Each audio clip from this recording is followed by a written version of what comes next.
The story of Southern Cameroon's Ambazonia is a very long story that is intertwined not only within the Ambazonian people but also with the international community. What we call Ambazonia today is really a creation of the international community. But as they have created it, it has created changes on the ground that have remained permanent and have changed the character of the place, of the people, and then the international community thinks that they can just keep doing that, and somehow the people of Ambazonia will be adapting to it. But I think the people of Ambazonia have said that some of the changes have become part of their DNA, and it's a thing that they have to live with. And so right now, they have decided that they have had enough changes, they have had a lot of disruption in their lives, and they will not continue to go through that mutation. And La République du Cameroun, who was the last colonial master or the last international or the last foreign injection into their lives with the French, are thinking that they can continue to treat the people of Southern Cameroon as though they are an experiment. And the people of Southern Cameroon have said they are not an experiment, they are not guinea pigs, that they are human beings, and they want to now take charge of their lives as their God created them to be. Since 2016, this revolution started. And by 2017, the people of Ambazonia drew the line and said, this is it. They are taking back control of their own lives. And since then, they've been fighting, they've been defending themselves, and the rest of the world has been going up and down, and they've been doing everything, and the resistance on the ground is the one constant that has remained. I have Terence Bangawaka on the phone. And I'm going to have a discussion with Terence and see where things are going. And Terence, welcome to the show again. Thank you. Yes, I really want to. I think we, throughout our programming on this particular channel, we have been bringing our audiences along. What I want to start today is what has just happened within I think a week ago when Paul Biya was in France. Did you watch that piece? Yes, I watched the piece. We were first of all colonized by Germany, and then after the First World War, Germany lost its colonies, and this one was divided between Britain and France. My country was divided. One part was colonized by Britain and the other by France.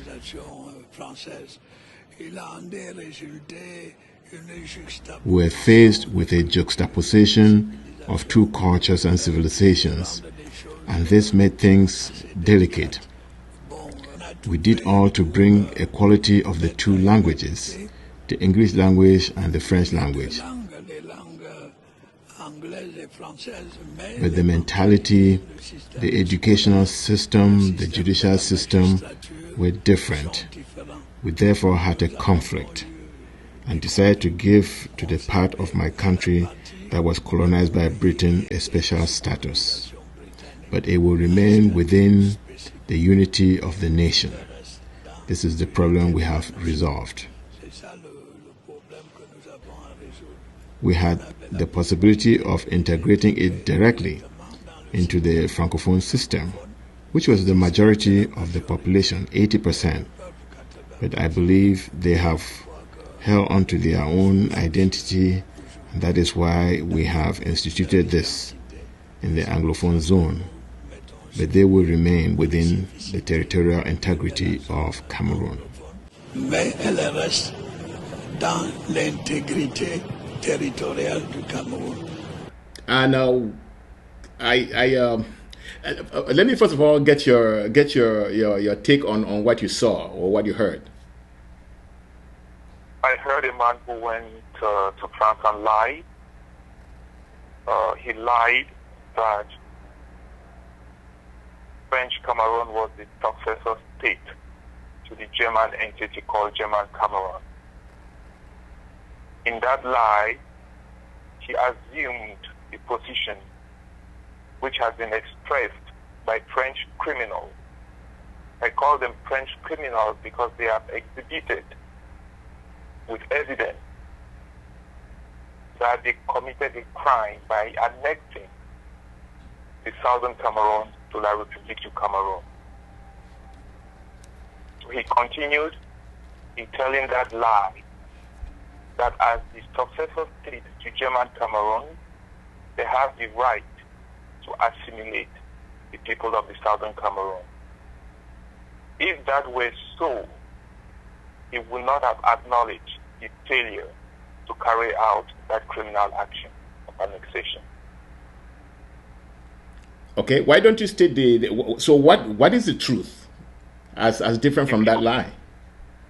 The truth of the matter is that there was a German entity called German Cameroon. Parts of German Cameroon are today in Nigeria, in Chad, in Gabon, in Equatorial Guinea, in Congo Brazzaville, in the Central African Republic, in French Cameroon, and obviously in Ambazonia. That was the entity that was German Cameroon. In order to make the claim of the French and Mr. Biya acceptable, well, let them reconstitute that which was German Cameroon. So that is the truth as opposed to the lie that Mr. Paul Biya told in Paris. Well, on top of I think you just named only one German territory in Africa. I think you should add Namibia to that. You should add Togoland to that. Those were the territories that were German territories. They were not Cameroon territories. They were not French territories. Those were German territories, which, when the Germans lost the war, they were liquidated. Those were not the territories of La République du Cameroon to come and think that they can claim right now. Those were German territories, and they lost them, and then those territories went their own way, isn't it? That's correct. Another point which we must make, and I think which most observers and writers and analysts about what was German Cameroon mistake is that the French and the English did not become colonial masters of those German territories. Those territories ceased to be colonies after the Germans were defeated. Those were supposed to be mandated territories under a French mandate and under a British mandate. Mm-hmm. They evolved to trust territories under the French trust and under the British trust. They were never to be considered as colonies of the French or the British. The fact that the French governed the République du Cameroon or that territory as a colony, well, is due to the negligence of the people of the République du Cameroon themselves. But we must give credit to an organization in La République du Cameroon, the UPC. They were the first people who said that, you know what, Mr. France, this is not your colony. This is a mandate. Do not rule us as if we are a colonial territory of yours. Mm-hmm. And that became the punishment. The UPC earned the punishment and the hatred of the French because they were intelligent enough for Negroes to recognize that they were not a colony of France, but a mandate.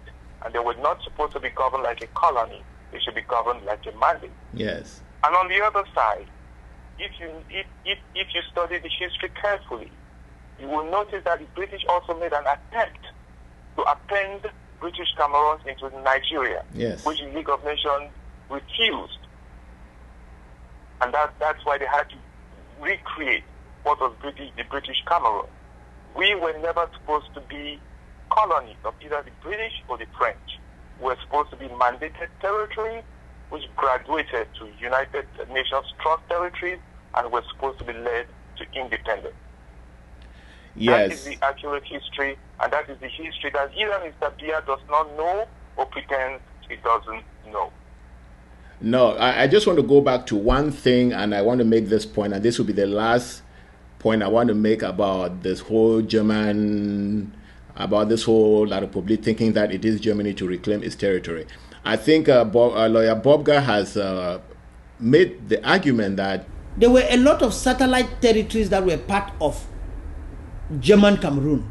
And we consider that the cumulative effect of the defeat of Germany in the First World War and in the Second World War was a definitive liquidation of German possession.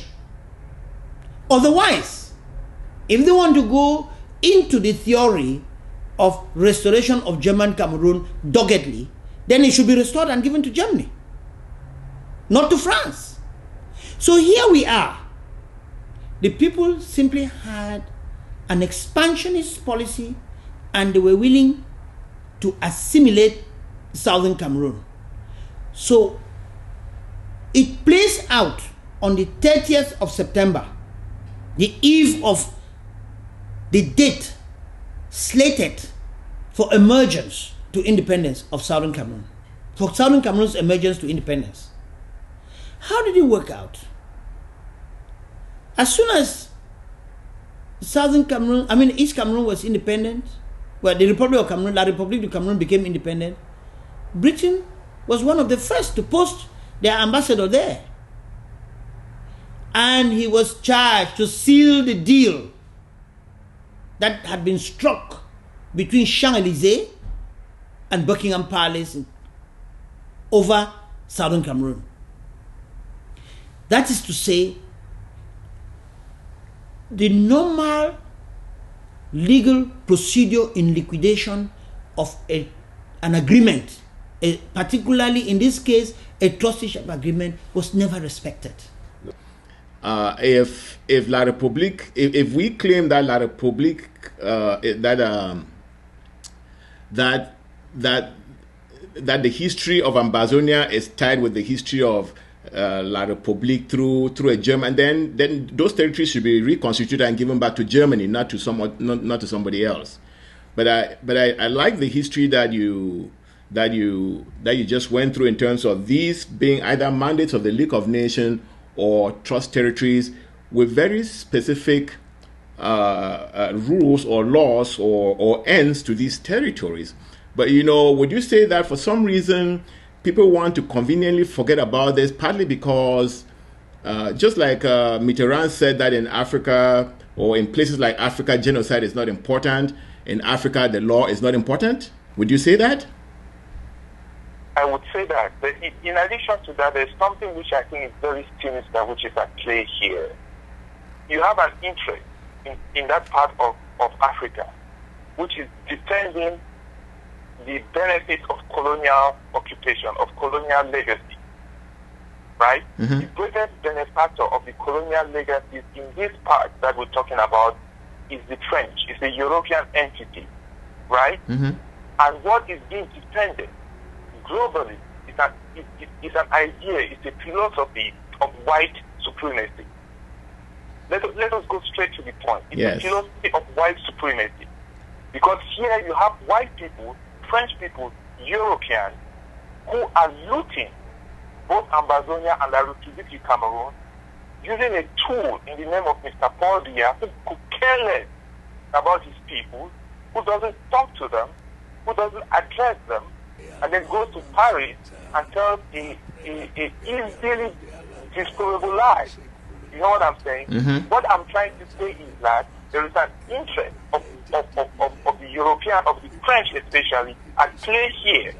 There is a doctrine of white supremacy, which has the power to quote James Baldwin, which has the power to intimidate any possible witness for those who have been dispossessed, those who are being colonized, those who are being wiped out. And Mr. Biya stands as one of those who refuses to be a witness for his people, that instead promotes the ideas of white supremacy. There are many of us like that in Africa, there are many of them like that in Cameroon, and there are many of them like that even within us in Ambazonia, who either consciously or unconsciously promote these ideals which propagate this doctrine of white supremacy. And we have to say it exactly the way it is. Let us not mince our words and talk about little things that obfuscate the bigger picture that we're dealing with here.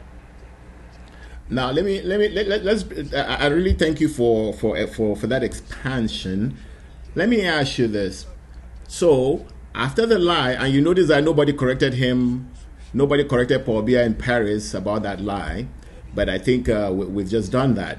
So there was another. That's not all he said in Paris.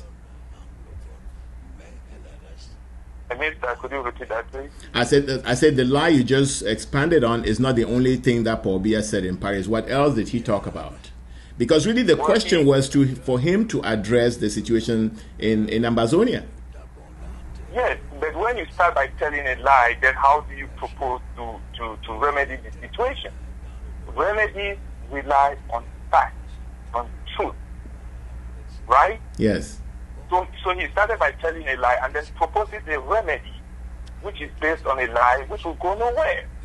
The remedy Mr. Paul Biya proposes is that he will give a quote what he calls a special status to these people that they've tried to assimilate and failed in assimilating. Well, in that case, he has told the truth.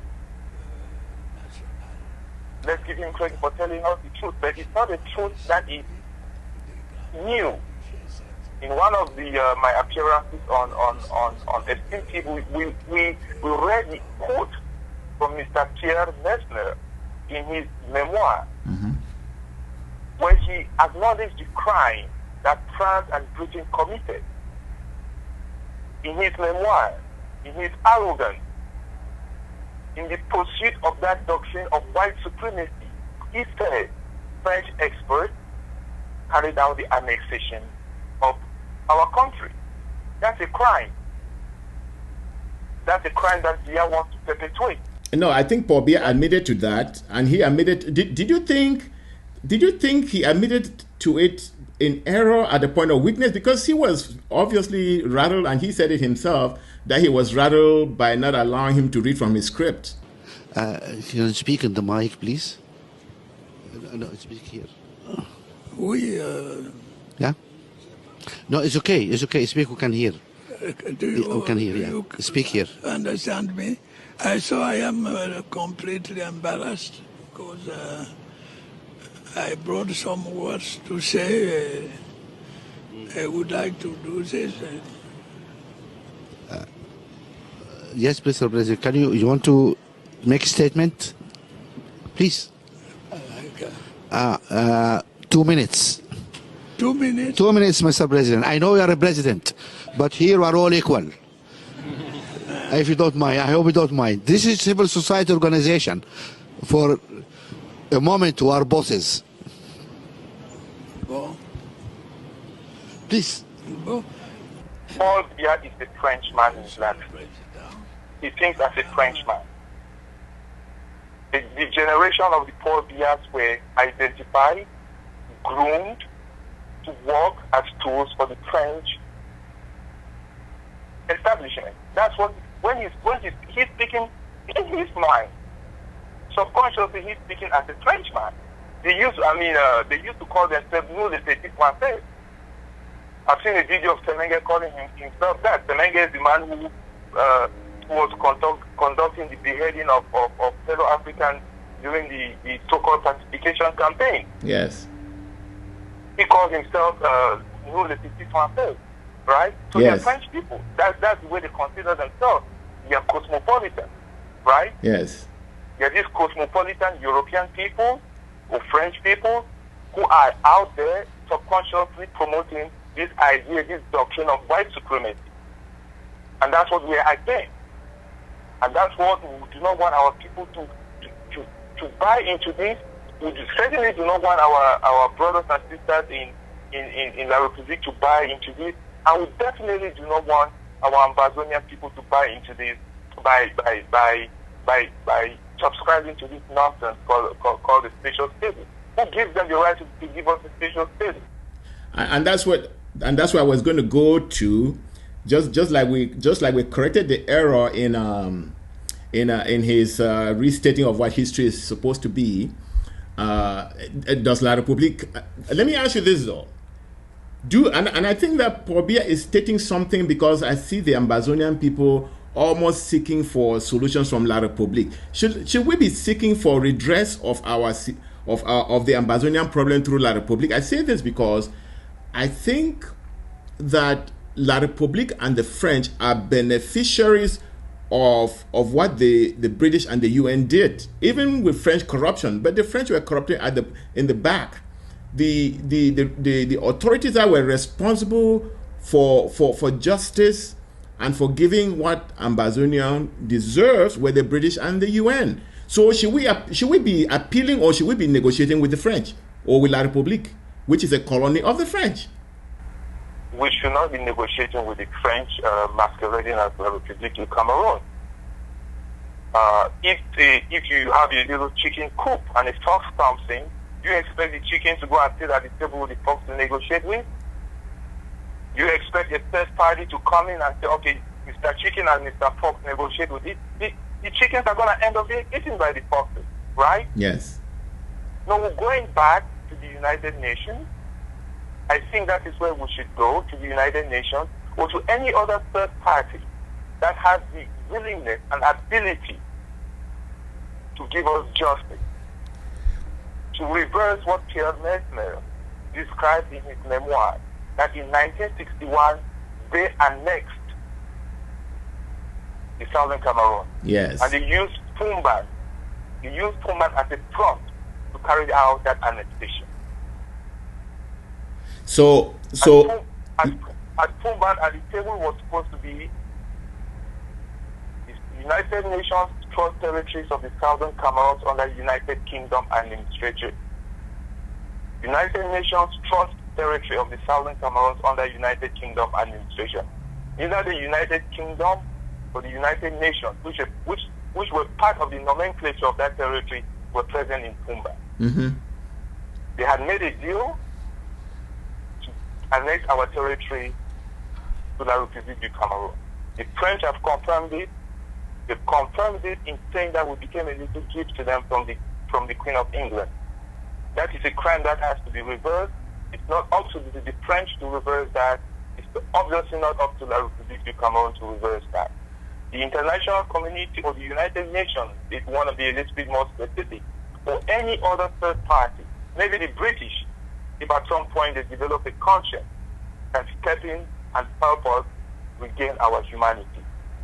Okay, for the benefit of those who think that they can negotiate with La République, is there? Tell me how you think a special status situation with La République would function like. It's a waste of my time. It's not going to work. We are a territory that was annexed. We have international boundaries. We need to get out of our territory. There's nothing like a special status anymore. I think Molan Jodi Tumbe, at least I read this first from him, what he called in Jumba marriage or something like that, right? Yes. He's the one who popularized that expression in my view, right? Mm-hmm. That is in Jumba. There's no treaty. There's no legal construct that puts these two peoples together. They should leave. Well, let me, like I said, for the benefit of those who believe in that, because I think I'll give you. Why do you want to give a benefit to people who we cannot continue to be on the path of life and expect anything good out of it? Why are you giving benefit to people who are believing in lies? Things that are obviously transparently false. I think what I wanted to do was just show an example to those who are even thinking in that direction, that what they call special status is like what La République says. Vote your mayor.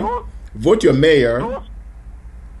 who are thinking in that direction will never ever accept reason. They have their own motives and they have the incentives for them to be thinking in that direction. Yes. So no matter what we say, I mean, the reality is there. They are not accepting it. The reality is there. Even Paul here in his name appearance on French television accepted the reality that we have failed in assimilating these people. Right? Yes, he has. But let me just say this though. Let me just say this. That for those who are thinking that that special status is something. I just want to give them what La Republique is going to do. Basically, they will say it's something like vote your mayor democratically, and then they will take a government delegate and put on top of that mayor, and it will never go anywhere. And I think that's what Terence doesn't even want us to talk about, isn't it? Yeah, I mean, La République du Cameroun and Ambazonia do not have a legal construct. There's no legal foundation. Yeah, that's why La République du Cameroun is a lawless country. Because the moment La République du Cameroun becomes a lawful country, then the Anglo-Saxon lawyers will go and say, okay, where's the Treaty of Union? Their Supreme Court or any jurisdiction will have to apply the law and say, there is no Treaty of Union, let these people go. So far as these two people are together in a lawless construct, there can be no harmony. There can be no harmony. Yes. I also and the apparent harmony that has lasted for the past 55, 66 years has been destroyed. And it will never come back to that without, as it was said at the onset of this crisis, without addressing that root cause. Those who are advocating for this so-called spatial status do not want to address that root cause. They do not want to address that root cause because they do not want to be a witness for those of the Ambazonian people who have been dispossessed. And again, I'll quote James Baldwin, who says that there is a doctrine of white supremacy which has the power to intimidate any possible witness for the dispossessed. They do not want to be a witness for the dispossessed. They are intimidated. They want to continue to promote this doctrine of white supremacy that gives the French and the British and the Germans and the Russians, whoever wants to come and use the tool that they have in Yaoundé to loot the African continent, to loot La République du Cameroun, and to loot Ambazonia. Yes, I just want to say that, let me ride on what you've been saying about white supremacy. I think Barrister Harmony Bobga also says that the United Nations and the British and the French obviously think that they had the power to do what they did, but he's saying that they did not couch it in legality. That conspiracy was not, it did not get packaged in a legal instrument. Okay. That is, in fact, if I were a consultant to the conspirators, I would say you fail, because there was no act of union. So the conspiracy never eventually got cloth with legality.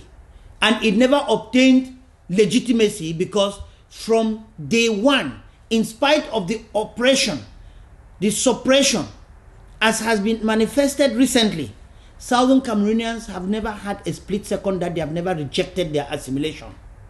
That's where the vulnerability comes from, and therefore they will never go back to the root causes.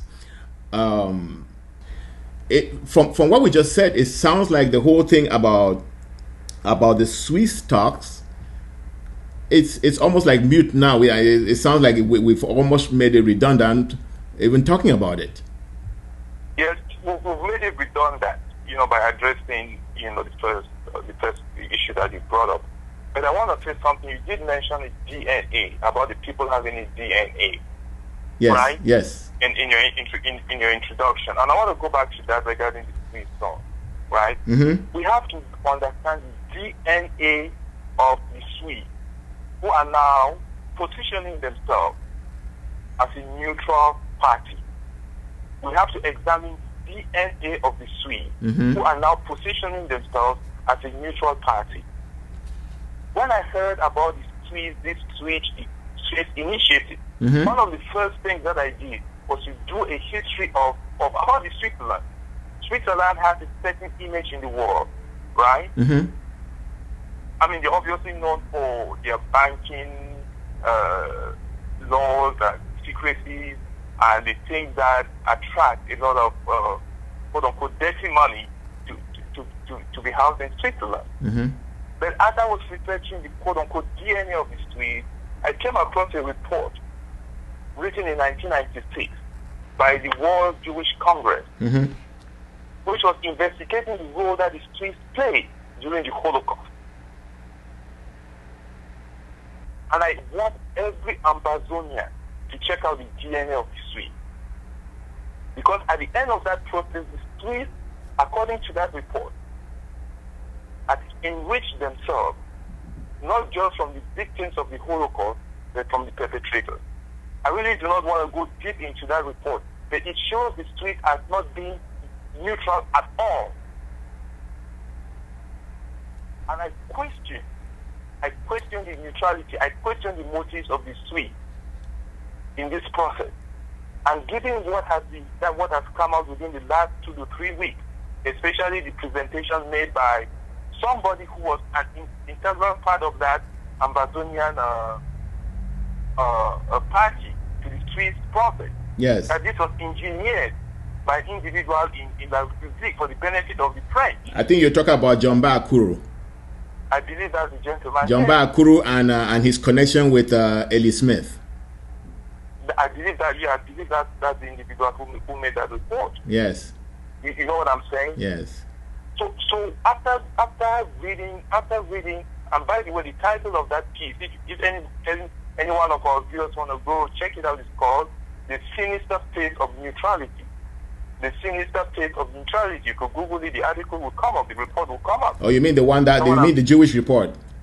Yeah, the one which was compiled by the World Jewish Congress. Okay. And then after, obviously, after seeing the reports from all of these reports about how the whole thing was structured, it just validated my suspicion that this thing was it's not good for the Ambazonian people. No, it's not good also because I hear that the Swiss are fighting with the French to control some resources in La République du Cameroon. So it looks like it's a favor being done to gain something else. There you go. So it's a replay of, again, we begin going back to this idea of the Swiss will not be a witness for us. They will not be a witness for the Ambazonian people. But let me just say something. Do you know that the Americans were the first to offer to be a mediator? Why were the Americans not accepted? How come we're with the Swiss, or we're very quick to go to the Swiss when the Americans were really the first people who offered to mediate any kind of talks between La République and the Ambazonian people? That's a good question. I don't have the answer for that. But I think the obvious answer is that they perceive the Americans as being people who just look at the facts of the matter and come to the just conclusion. Yes. You know, the French are playing games. The French are trying to hide a crime that they themselves have acknowledged committing in black and white. They were so arrogant, so racist. They felt so superior as white people that they felt that they could acknowledge the commission of a crime in black and white and nothing will happen. Yes. Let me ask you this. Do you, for the Ambazonian middlemen in the United States, because that's where most of them who ran to the Swiss talk thing came from, do you look at their action as a surrender instead of some type of a negotiation? Did it look like a surrender to you?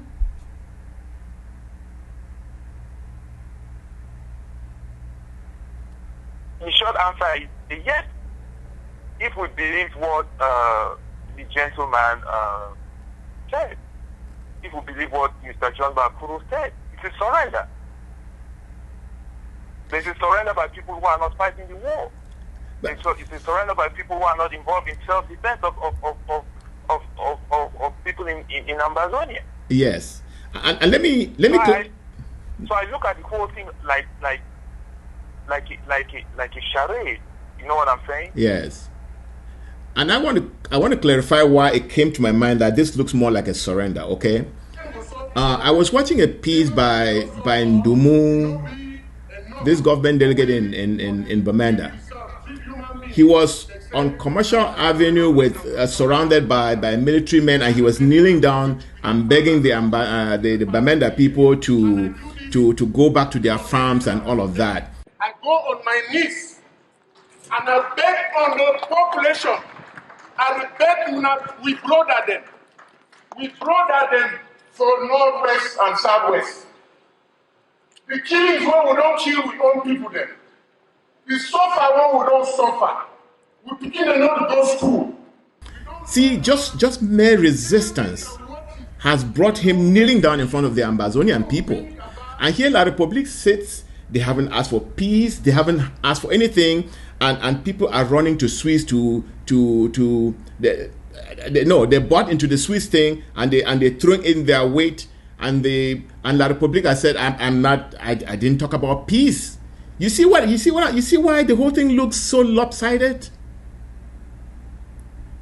I want our people to go Google the sinister face of neutrality and read for themselves and come to their own conclusion. Now, so what's? Let me ask you, and I think I want you to say, to pass a judgment on that Swiss thing. Do you think our people should continue pursuing that? I don't think our people should continue pursuing that, but I think they will, because that has become the only source of legitimacy now for some people. So they will continue pursuing that. We have no power to stop somebody from anywhere in the world from doing whatever they do. Yes. What I want to say is, and this is something that I gathered recently during a conference call. What I want to say is that, and this may take us to the next to another part of this discussion. I was on this call and somebody made the observation that for so long, politicians in Ambazonia had tried to bring the Ambazonian issue to a head. It never worked. And it wasn't until civil society got involved in 2016, when the lawyers got involved, when the teachers got involved, when the trade unionists got involved, when Amazonian civil society got involved, that's when this thing erupted. There is something to say about civil society when it gets involved. And it's not the role of people who we call politicians, or people that I think you refer to them as middlemen. You know what I'm saying? Yes. And now, civil society is now involved in Ambazonia in a different way. Yes. In self-defense, in the aspect of self-defense. You could call that a civil self-defense forces, those guys who are struggling for their life, who are fighting for their life. Yes. Right? Yes. So it is, these things move when civil society is engaged. And I think that's what we're seeing. So no matter what quote-unquote politicians do, civil society will carry this struggle to logical conclusion. Yes. And that logical conclusion is that the truth that surrounds this issue must be acknowledged. And the truth which surrounds this issue include the fact that Yaoundé was not a successor state to German territory. Southern Cameroon, Ambazonia, and the Republic of Cameroon have internationally defined borders not being drawn today. France, through the memoirs of somebody like Pierre Mesmer, has acknowledged that they annexed, that they carried out the crime of annexation against the territory and people of Ambazonia. Those are the truths that everybody would have to convene upon in order to resolve this issue. Yes. Anything else is a waste of time. It's the prolonging of the suffering of our people. It's the prolonging of the suffering of the death of Africans, which is not necessary. Before you leave, and we need, no, please go ahead. And we need civil society to continue in its work.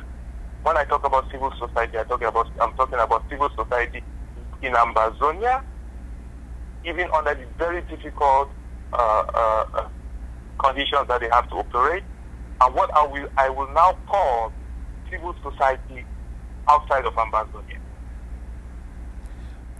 Before we leave the Swiss talk thing, I want you to talk about. I want to introduce somebody else who I think we all admired in the past, and when he got involved in the Swiss situation, he's now beginning to talk with both sides of his mouth. I'm talking about Abdul Karim. Tell me what you think about him and what you've observed since the Swiss thing. I have a lot of respect for the Ambazonian civil society. I have a lot of respect because they live under very, very difficult conditions. Yes. You can step out your door and the Cameroonians should have put a bullet in your head, and nothing will happen to that soldier. You can step out the door and end up in death, like this gentleman did. Yes. So I have a lot of respect for people like that. And the fact that he got involved, I think it's a mistake. And I hope it's a mistake that he has recognized. Now, the reason why I wanted us to go back to that is because, we have been clarifying the big picture of this struggle and some of the agents. And I think that's the relevance of this, that if people understand clearly who Ambazonia is, what relationship they have with La République du Cameroon, what relationship they had with the UN, then people will be thinking a little clearer about these things before they take action. You know what I'm saying? It's the same as Monzu goes out there and talks about that Ambazonians are buried in the hands of La République forever by some man-made law, as though man-made laws are the laws that are made by God, and so the Ambazonian people must succumb to bad laws. You understand what I'm saying? So somebody like Abdul Karim should not have even get himself involved in this if he understood some of the things that we've just discussed in this program. Well, and I think that's why programs like yours are very important, because you seek to educate and inform people who may not be otherwise informed and may be doing things out of the goodness of their heart, out of believing or trusting of people that they perceive as authority figures. When those authority figures are there with their own hidden agenda. You know what I'm saying? Yes. So once we put out some of this information, I think it allows people to think twice. To do their own research, to do a little bit of analysis before jumping into certain projects. Yes. For those who are fatalistic about the future of Ambazonia, right? Mm-hmm. You and I live in a country. Most of us have nationality in this country, in the United States of America. We're citizens, we're constituents here. Mm-hmm. We live here freely not because we are special people, but because for 400 years, our forebears who were taken from that land fought for their humanity. Some of them started fighting at the shores of Gorée, at the shores of St. Louis in Senegal, mm-hmm. at the shores of the place in Bimbia. They started fighting and they were killed. They did not make it to the boat. Some of them fought inside in the loss of the ship and did not make it to land on the other side of the Atlantic. Mm-hmm. Those that came to the Atlantic, they fought and fought and fought. The Civil Rights Act in this country wasn't passed too long ago, 1965. Yes. In the lifetime of a lot of people who will be listening to us. Yes. That's how long they've been fighting. They were fighting because they had a reason to fight for justice, for their humanity. We too as Ambazonians have a reason to fight, right? Yes. We will not listen to naysayers. We will not listen to naysayers, right? Yes. Ambazonian people are not listening to naysayers. Why do you think that these kids are fighting and dying Why? It is human instinct. Yes. That as a people, which we are, by any definition of the word, we have a territory, we have a common language, we have all that makes us as a people, invaded by another people, annexed by their own admission. So we will not listen to naysayers. Yes. The Ambazonian people are not listening to naysayers. And this justice that they seek, they will get. No, they will get, and you know. We're 5 minutes past midnight, as I said the last time, and we're gonna see the dawn of a new day. Absolutely.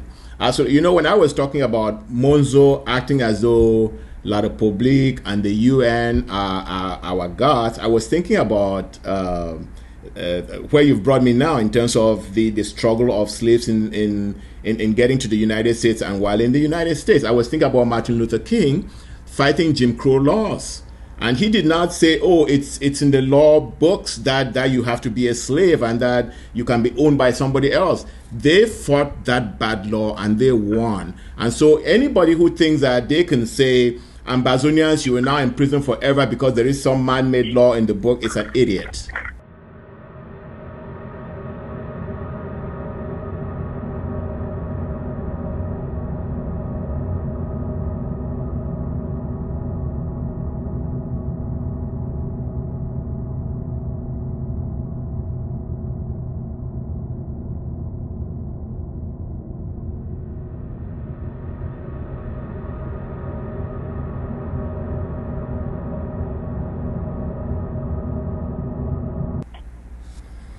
Having said that, my brother, you know, the reason why we're in Switzerland and people like Monzo are even having a breath to speak, and people like Ellie Smith are walking around doing what they're doing for the enemy, they're doing this because the Ambazonian revolution really lacks leadership.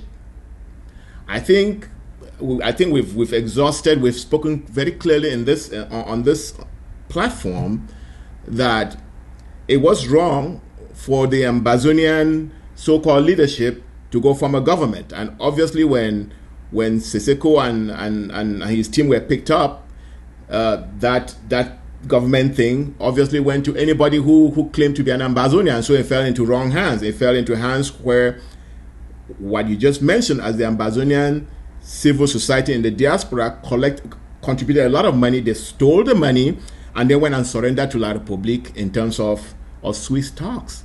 So right now, it seems to me that there is no leadership for the revolution. What do you think? What's your view? You know, it's a complex situation because, as I explained, by the way, I agree with everything that you said. You know, you painted a picture which is very damning, that is also very accurate. Okay? Mm-hmm. In terms of leadership, right, you know, of the revolution as it stands, I think in the past you have articulated about how unsuccessful the diaspora had been. I mean, talking from the 90s, from when even Goji Dinka, even people like Munzu himself came out here, galvanized us, and all that we tried to do, what the NCNC tried to do, it never really worked, mm-hmm. right? Mm-hmm. And all of a sudden, there was a magic moment where the civil society came in, and we could now have, we had leadership. We had Barrister Agbobala was a leader, recognized.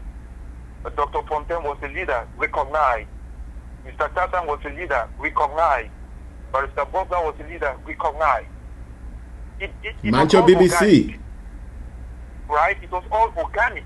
You know, it just, you know, and so when I look at our present circumstances, and it looks kind of cloudy, you know. It reminds me of how all of this came about. Yes. And it gives me hope that this magic will be recreated. And it has to be recreated because of what we've just talked about. The injustice, the unbearable reality of that injustice that cannot be sustained anymore, this will happen. How it happened, I do not know. If I knew, I will do my magic to make that happen, but I really do not know. So that's a difficult question to answer. But I think giving you a scenario of what has happened in the recent past, also looking at struggles like ours in other contexts, we realize that this is not unique. It takes time for leadership to generate, right? Yes. It takes time for legitimate and genuine leadership to form, and a little bit of patience is required, and that's why when I was in your studio, I talked about us being 5 minutes past midnight. That means we still have quite a distance to go. We're still gonna have to go through some of these turbulence, and when a plane elevates, it undergoes turbulence, and hopefully we'll go into a higher level, and we have leadership that we truly deserve to take us to the next stage of this struggle we're all engaged in one way or the other. Well, then let me, and as you're talking, I'm thinking of what's going on the field right now. You find people who have never been in the military claiming to be military leaders. You have people who have never been part of the revolution on the ground claiming to be revolutionary leaders. You have some who have gone and created, who have become journalists instead of being secretaries of whatever group they say they become part of. So you see, everybody now is pursuing things that have really nothing to do with the revolution on the ground, and could never be effective in contributing anything to the revolution on the ground. So where do you what do you think? And this is a difficult question. What, given what we've just gone through now, how do you see us reorganizing to accomplish, or to help the steady performance of what you call civil society on the ground? Okay, there is what you've just described is a part of what one of the doctors involved in the struggle described here, that I'm borrowing out from her, described as the show business of this struggle, and a lot of people are involved in it for quote unquote show business, right? That's our expression. I'm borrowing her expression. Okay. That I'm not gonna deal with. I'm not gonna deal with that at all, because one cannot stop certain people from doing what they want to do. Just as those who have subscribed to this spatial status thing, we cannot stop them. They're gonna do. But there's a gravity that the truth has. There's a gravity that justice has, and that's gonna bring everybody down to earth, right? Yes. Right. So so I'm not gonna engage with those, talk about those. It is part of an evolution of every struggle. It's different because of the technologies that we're dealing with, especially with the communication technologies that we're dealing with. Yes. All of these things are in the forefront. They become amplified. Yeah, it's more sound and theory than actual anything concrete. You know what I'm saying? Mm-hmm. So having said that, there is also, when we talk about civil society and organizing, that's what civil society is largely about. It's about organizing your people, right? Mm-hmm. It's about having a network. It's about working without any fanfare, and I think that is what a lot of what our people who are now American citizens, working as American citizens, about something that's affecting them and their family back from where they come from. Mm-hmm. That's the work that needs to be engaged, and that means activating your citizenship, activating the fact that you're a constituent of a congressional district, activating that you're a voting citizen of a state who has a senator that counts on you to vote, and using that power that you have as a voting citizen, to lobby on behalf of justice for your homeland, for your motherland, so to speak. So that's the civil society organization that I think needs to be done in the United States, for example, where I am, and I hopefully in other parts of the Ambazonian diaspora. It's the type of organization that brought about, in the case of Ambazonia, the consortium. You know what I'm saying? Mm-hmm. So that's the type of organization that we need now. you know. So what I don't know if I answered the question. No, absolutely. That's why I wanted to give a summary and see if you agree with me. So what you're saying is that the diaspora needs to you know, what the diaspora did in the past was just contribute money, which obviously did not enter the right hands, and it's been very disappointing to them.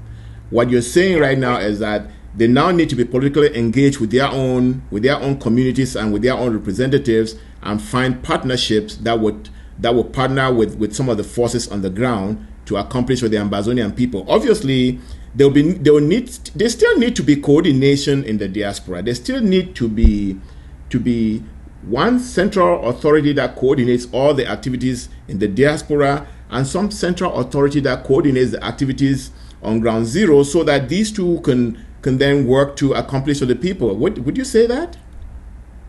Well, the thing is that the diaspora now has a very bad reputation because of what has happened. And, you know, yes, the diaspora did contribute a lot of money, and we had to go through that phase.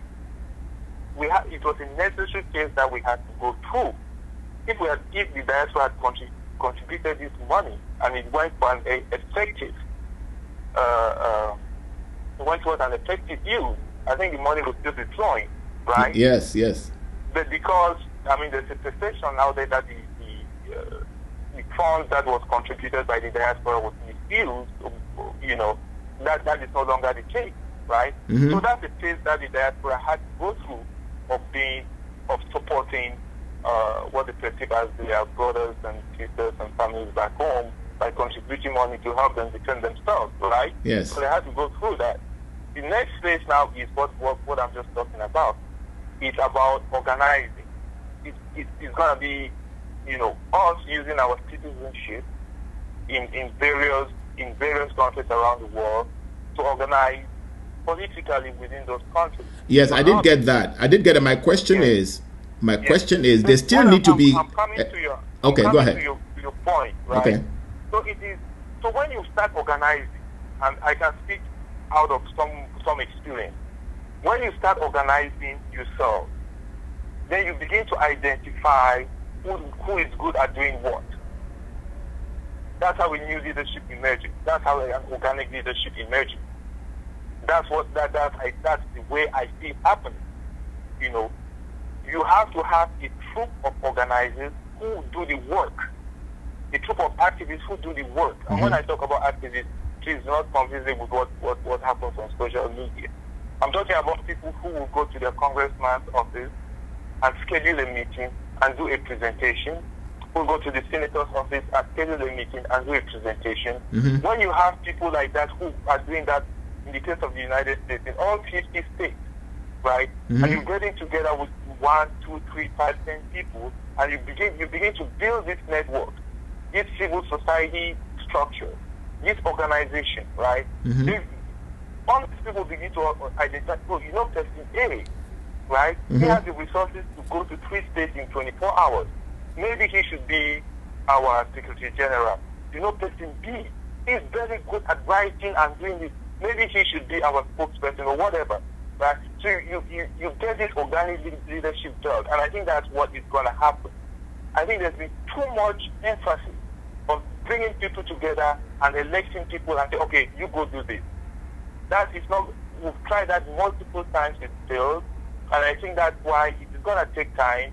It's going to take, you know, people who are now doing this little work, right? Yes. That doesn't require any recognition, doesn't require any applause, doesn't require any views, doesn't require any likes, you know. And if you're 10 of you in a group, you begin to identify 1 or 2 persons who can take the organization to the next level, and that's how it's going to be done. Okay. So in conclusion, then you're talking about us getting people who are selfless in the struggle, who are not looking to be commanders-in-chief and looking to be to go and rule Ambazonia. You're looking for just people who have concern about Ambazonia and connecting with each other and creating finally an organization that will work with the ground. Correct. Anything else you want? Yeah, go ahead, please. I said that takes time, and I think I want to believe that process is ongoing, you know. So Oh no, I think so too, because even especially with the vacuum created by the failures of the middlemen who hijacked the revolution abroad, I think look, we can never sleep well knowing that ground zero, where is what Dr. Arikana Chihombori calls our anchor. That is Africa is our anchor, and we cannot let it fail. So we cannot sleep well knowing that ground zero is in trouble. So these forces are going on organically, but what I hear you saying is that as they're going on organically, we're identifying what works, and we'll keep perpetuating those best practices until we get something that will liberate us, because obviously we have to be liberated from the colonization that we are under right now. There's no question about it. All right. Anything else you want to add, my brother? Yeah, we're not going to be liberated by becoming a special case for somebody. We're not going to be liberated by continue to use a slave currency. We're not going to be liberated by having 65% of our foreign reserves being stored in an